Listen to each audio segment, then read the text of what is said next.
नमस्कार, बुलेटिन में आपका बहुत बहुत स्वागत है और मैं हूं आपके साथ दीपिका ओझा। चलिए बुलेटिन की शुरुआत करते हैं बड़ी खबर के साथ। आपको बता दें कि छत्तीसगढ़ गौरव दिवस पर सीएम भूपेश बघेल ने प्रदेशवासियों को सौगात दी है। 33.96 करोड़ रुपए की 14 परियोजनाओं का भूमि पूजन लोकार्पण किया गया है।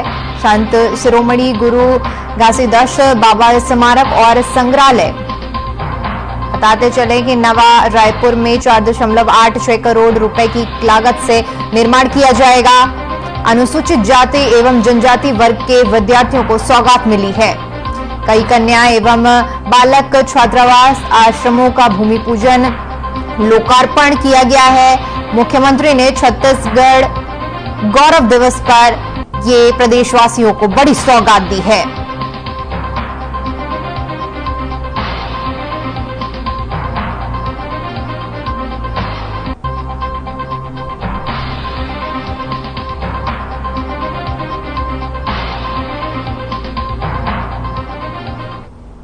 चलिए बढ़ते हैं अगली खबर की ओर। मुख्यमंत्री भूपेश बघेल ने छत्तीसगढ़ गौरव दिवस के अवसर पर कलेक्ट्रेट चौक स्थित छत्तीसगढ़ महतारी की प्रतिमा पर पुष्प अर्पित कर उन्हें नमन किया।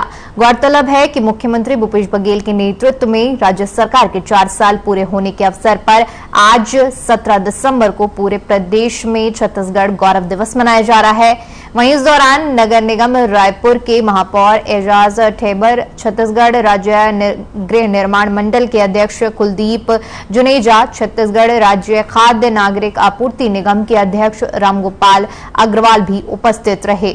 मुख्यमंत्री भूपेश बघेल ने इस अवसर पर सब्जियों के लंगर स्टॉल से जरूरतमंदों को सब्जियों का निःशुल्क वितरण किया गया।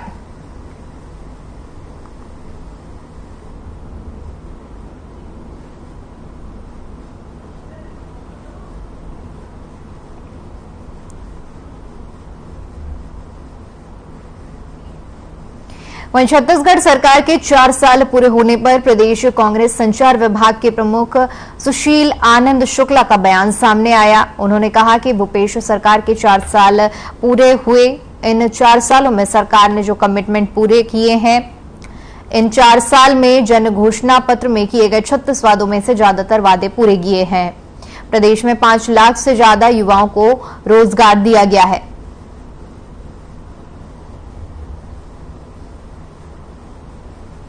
बेरोजगारी दर 1972 के बाद सबसे ऊंचे पर छत्तीसगढ़ के किसानों का देश में इन 4 सालों में भूपेश बघेल की सरकार ने अपने कमिटमेंट को पूरा किया। हमारी सरकार ने जन घोषणा पत्र में कांग्रेस पार्टी ने जो वादा किया था 36 वादा, उसके 90% से अधिक वादों को पूरा कर दिया। इन 4 सालों में 5 लाख से अधिक युवाओं को रोजगार मिला और आने वाले 5 साल में 15 लाख युवाओं को रोजगार देने के लिए कांग्रेस की सरकार ने छत्तीसगढ़ रोजगार मिशन का गठन किया। वहीं राज्य सरकार के 4 साल पूरे होने पर विधायक दिव्ती महेंद्र कर्मा द्वारा जनसंपर्क विभाग द्वारा लगाई गई छायाचित्र प्रदर्शनी का शुभारंभ किया गया। छत्तीसगढ़ शासन द्वारा 4 वर्षों की प्राप्त उपलब्धियों और गढ़बो नवा छत्तीसगढ़ की संकल्पना को साकार कर रही है। इन 4 वर्षों में किए गए सेवा जतन की झलकियां को जनसंपर्क द्वारा छायाचित्र कर प्रदर्शित किया जा रहा है।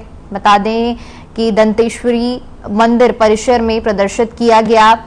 जनसंपर्क विभाग द्वारा आयोजित प्रदर्शनी में शासन की जनहितैषी योजनाओं की जानकारी दी गई है।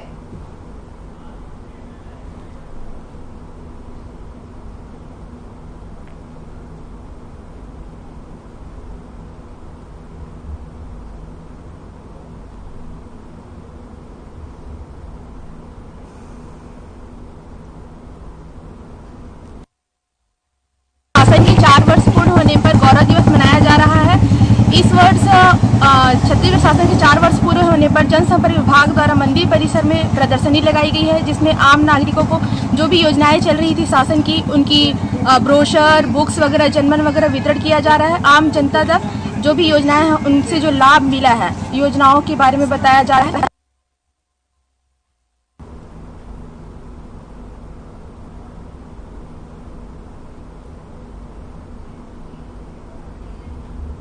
वहीं रुक करते हैं बड़ी खबर का, जो कि रायपुर से सामने आ रही है। आपको बता दें कि आरक्षण विधेयक पर पूर्व सीएम का बयान सामने आया है। आरक्षण विधेयक पर अब तक मामला अटका हुआ है। राज्यपाल का अब तक साइन नहीं हो पाया है। तकनीकी विषय है, कुछ विधि विशेषज्ञों की राय लेनी है, ये कहना है पूर्व सीएम का। साथ ही साथ उन्होंने कहा कि बिना राय के राज्यपाल हस्ताक्षर कैसे करेगी।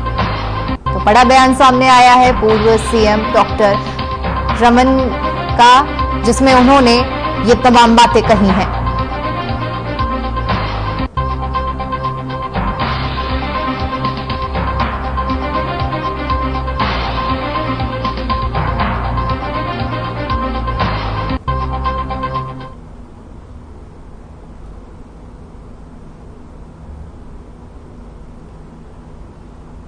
तस्वीरें हम आपको सीधा दिखा रहे हैं, जहां पर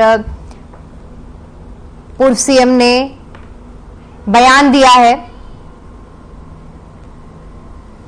और विधेयक को लेकर बयान सामने आया है। पूर्व सीएम ने बयान देते हुए कई तरह के सवाल किए हैं।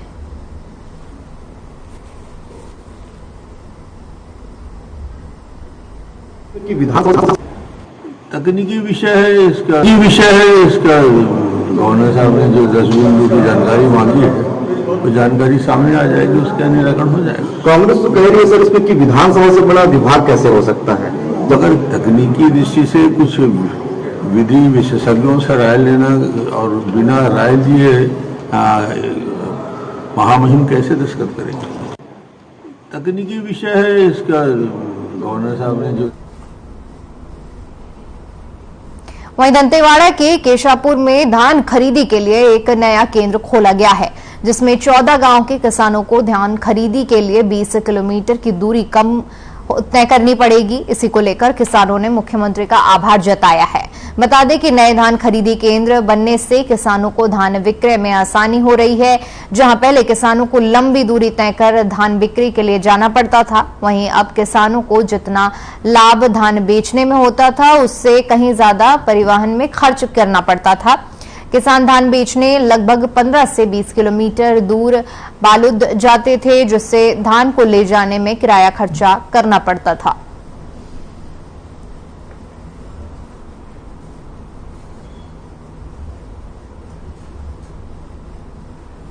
प्रदेश में कांग्रेस गवर्नमेंट जो जब से बनी है, उसके बाद से किसानों के लिए तरह तरह की योजनाएं चला रही है। राजीव गांधी किसान न्याय योजना के तहत जब से सरकार बनी है, उसके बाद से किसानों को ज्यादा से ज्यादा लाभ पहुंचाने का काम भूपेश बघेल की सरकार ने किया है। और मैं आपको बता दूं, जब बात बस्तर की जाती है, तो बस्तर में नक्सलवाद एक रोड़ा सरकार को विकास पहुंचाने में रहा है। हमेशा इन क्षेत्रों में, बस्तर के बीहड़ इलाकों में नक्सली समस्याएं जो विकास में हमेशा बाधक बनी रही है, लेकिन उसके बावजूद भी नक्सली समस्याओं से उभरते हुए सरकार ने उन क्षेत्रों में भी विकास पहुंचाने की मुहिम शुरू की है। मैं इस वक्त जिस जगह पे खड़ा हूं, ये दंतेवाड़ा का एक संवेदनशील क्षेत्र है और इस गांव का नाम है केशापुर। पहली बार यहाँ पर राजीव गांधी किसान न्याय योजना के तहत धान की खरीदी की जा रही है और जो किसान है, इससे पहले लगभग 20 से 25 किलोमीटर दूर अपने धान को बेचने के लिए ले जाते थे। और अब जो है सरकार ने इस साल इस धान केंद्र को खोलकर लगभग 1000 से अधिक किसानों को लाभ पहुंचाने का काम किया है। मेरे साथ दंतेवाड़ा केशापुर के ही एक किसान मौजूद है, उनसे हम बात करते हैं कि किस तरह का आपको यहाँ पे फायदा मिल रहा है। क्या नाम है दादा आपका? जयवल सिंह ठाकुर। आपको ये बताइए कि जब से सरकार बनी है, 4 साल हो गया है, इसके पहले भाजपा की भी सरकार रही है, अब जब से 4 साल है, उसके बाद से आप लोगों को धान को लेके कितने फायदे हो रहे हैं? धान लेके बहुत अच्छा फायदा हो रहा है। पहले तो हम लोग यहाँ से आधा नींद सोते थे, रात को ही ले जाते थे बालूद में काटा करने के लिए, बहुत परेशानी जाता था। यहाँ पे खोले हैं तो बहुत बढ़िया है कि हम लोग घर से खाना वाना खा के ला के बेचते हैं। तो आप पहले धान ज्यादा बेचते थे कि अभी ज्यादा धान बेचते हैं? नहीं, अभी थोड़े ज्यादा बेच रहे हैं। वो किसानों का ये रहता है कि किसी साल घाटा भी होता है, किसी साल थोड़ा ज्यादा भी होता है, जैसा धान मिलता है वैसा बेचते हैं। तो निश्चित तौर पे जो है किसानों को फायदा भी होता दिख रहा है और जो किसान है पिछले कई सालों से जो उनकी पैदावार भी लगातार बढ़ रही है। और जिस मैं धान केंद्र में मौजूद हूँ, वहां पर एक धान केंद्र के प्रभारी भी हैं। आइए उनसे जानते हैं कि कितनी आवक है जो पहली बार यहाँ पे केंद्र खोलने के बाद से। क्या नाम है आपका? मोतीराम भुवानी। तो ये बताइए कि ये जो पहली बार केंद्र खुला है, इसके पहले तो धान सब दूर ले जाते थे, पहली बार खुला है और जो खरीदी अभी चालू हुआ है उसके बाद जो है कितना आवक हो चुका है? अभी तक का कल तक का डेट में 3870 आवक आ चुका है, टोटल खरीदी हो चुकी है। तो ये बताइए कि ये जो धान खरीदी केंद्र है, कितना लक्ष्य यहाँ पे सरकार ने निर्धारित किया है? 10 से 12 हजार खरीदी मतलब रखे हैं डिमांड यहाँ का। और किसान वो कितने आ रहे हैं, उनको कैसा आप टोकन वगैरह कितने संख्या में दे रहे हैं? टोकन किसान का कभी 12 कभी 15 20 से आगे नहीं बढ़ा रहे हैं, 20। तो देखिए जो है किसान को तकलीफें ना हो उसके लिए बिल्कुल चयनबद्ध और सूचीबद्ध टोकन भी काटे जा रहे हैं और किसानों को हर सुविधा पहुंचाने के लिए भी प्रशासन ने कमर कसी हुई है, किसी भी तरह का उनको तकलीफ ना हो। देखिए कि मैं आपको दिखाना चाहता हूं कि किसानों से ज्यादा धान भी नहीं लिया जा रहा। दंतेवाड़ा में यह व्यवस्था भी की गई है इलेक्ट्रिक कांटों की मदद से। इस दौरान जो है तौल मशीन इलेक्ट्रिक है, मशीन है जिससे जो है किसानों से ज्यादा धान भी नहीं लिया जा रहा है। जो परंपरागत तरीके से धान खरीदी होती है कांटों को लेके, उसमें किसानों से ज्यादा धान भी लिया जाता है। लेकिन दंतेवाड़ा में देखा जा रहा है कि काफी अच्छी व्यवस्था प्रशासन ने की है। धीरेन्द्र तिवारी, दंतेवाड़ा, केसापुर से आर्यन टीवी। छत्तीसगढ़ और जिला प्रशासन के सहयोग से किसानों की मांग अनुसार इस बार केशापुर का नया धान उपार्जन केंद्र खोला गया है, जिससे कि किसानों को इतनी दूर बालूद आने से समय और उसका खर्च भी बच गया है और वहाँ पे आसानी से किसान धान उपार्जन कर रहे हैं।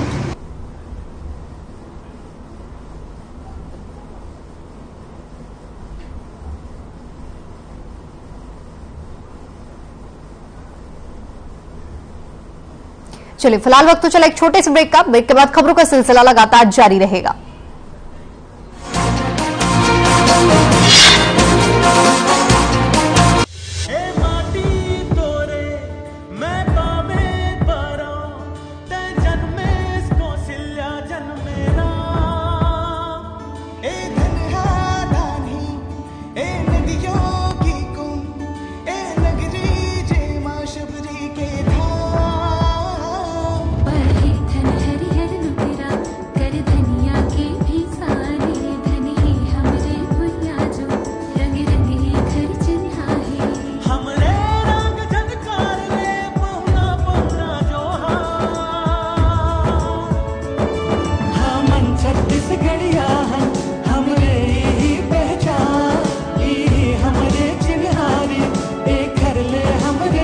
खुशहाल 4 साल, न्याय का नया अध्याय, सेवा जतन सरोकार, छत्तीसगढ़ सरकार।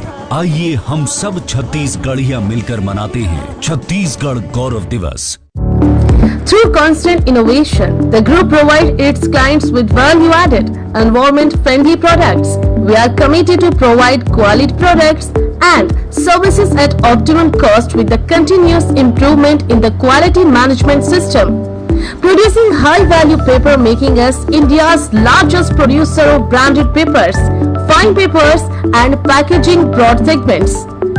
Focused on customers in all our operations. Hence, extensive investments are made towards people and people practices. KRPL world's leading eco-friendly paper from agro residue.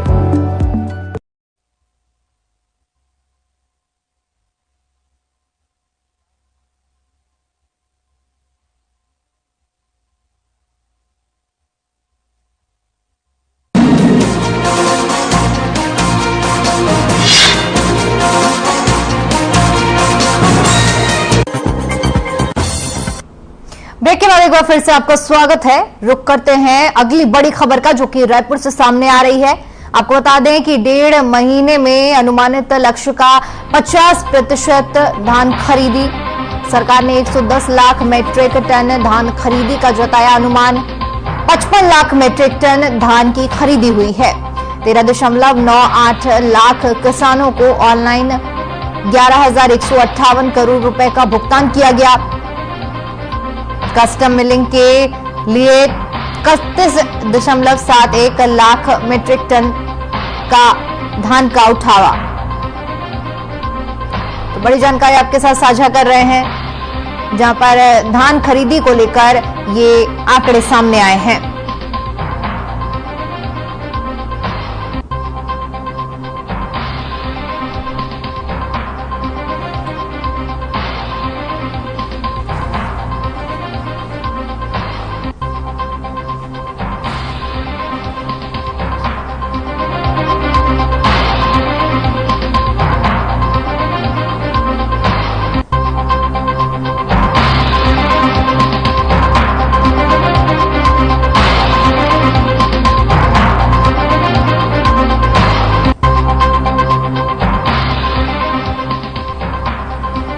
बताते चलें कि सरकार ने 110 लाख मीट्रिक टन धान की खरीदी का अनुमान जताया है। 55 लाख मीट्रिक टन की धान खरीदी हुई है, ये आंकड़े सामने आए हैं। रायपुर में 1.5 महीने में अनुमानित लक्ष्य के हिसाब से खरीदी की गई है। सरकार की तरफ से अनुमान जताया गया है कि 55 लाख मीट्रिक टन धान की खरीदी हो चुकी है और लगभग 11 लाख भुगतान किया जा चुका है। वहीं सीएम भूपेश बघेल ने ट्वीट किया। ट्वीट में उन्होंने लिखा कि राज्य शासन छत्तीसगढ़ भू संपदा अपीलीय अधिकरण में प्रशासनिक सदस्य के रूप में भारतीय प्रशासनिक सेवा के सेवानिवृत्त अधिकारी धनंजय देवगन और विधिक सदस्य के रूप में अरविंद कुमार चीमा की नियुक्ति की गई है, जिसे आदेश जिसके जारी कर दिए गए हैं। तो स्वयं सीएम की तरफ से ट्वीट किया गया है, जिसमें जानकारी दी गई है विधिक सदस्य अरविंद कुमार की नियुक्ति को लेकर।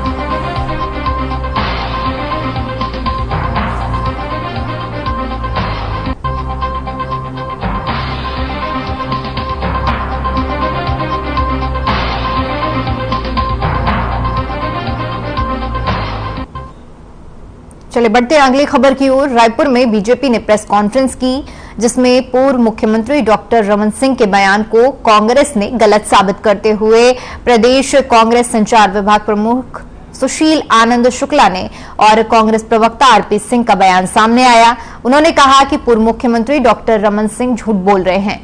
15 साल के कार्यकाल में कहां से शराब का पैसा आया और किसकी जेब में गया, उसका जवाब आज तक नहीं दिया गया।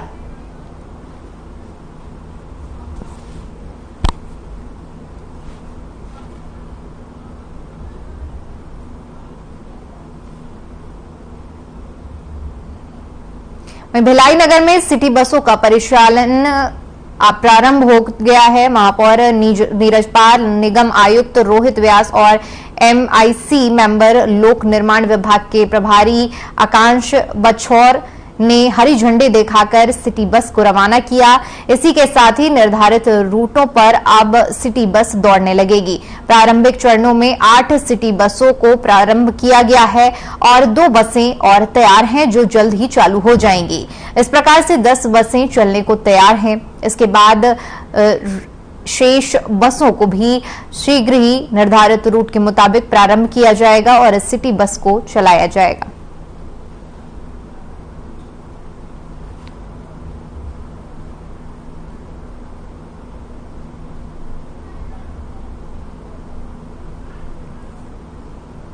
वहीं सुकमा जिले में चलाए जा रहे पूना नरकोम अभियान के तहत पुलिस अधीक्षक नक्सल ऑपरेशन कार्यालय में एक माओवादी ने आत्मसमर्पण किया। नक्सली पर 1 लाख रुपए का इनाम घोषित था। नक्सली संगठन में सक्रिय नक्सली पिनेम थाना पिमेड़ जिले बीजापुर में समर्पण किया है। कई सालों से नक्सली इस कार्य में सम्मिलित था।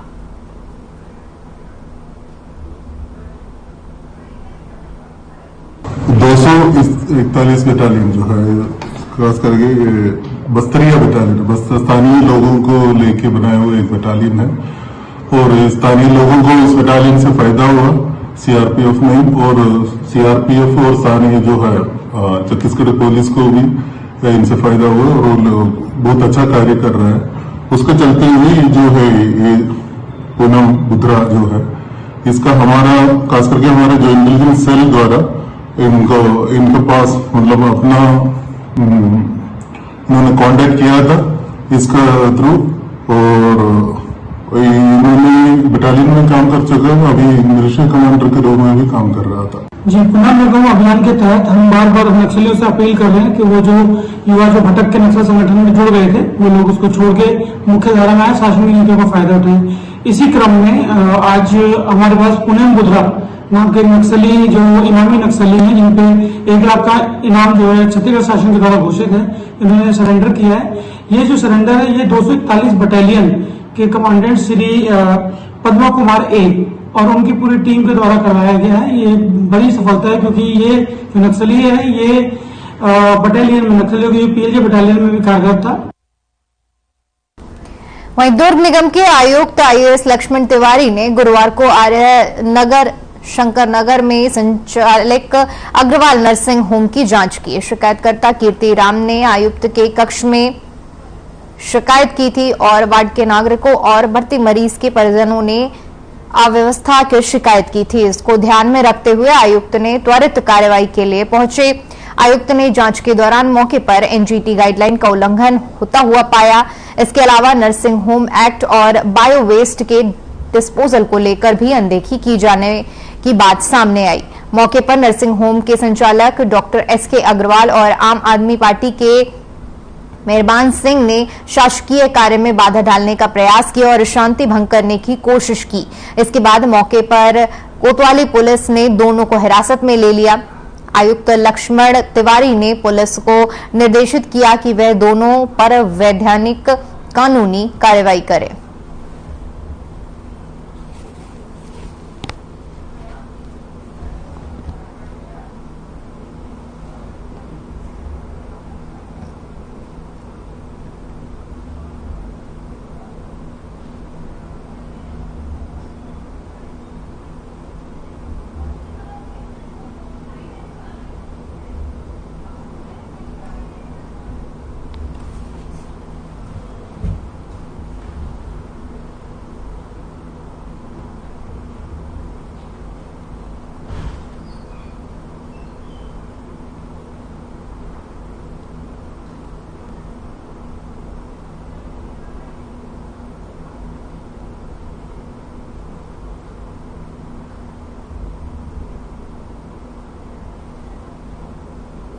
चलिए, फिलहाल के लिए इस बुलेटिन में इतना ही। देश और दुनिया की तमाम बड़ी खबरों के लिए बने रहिए हमारे साथ। नमस्कार।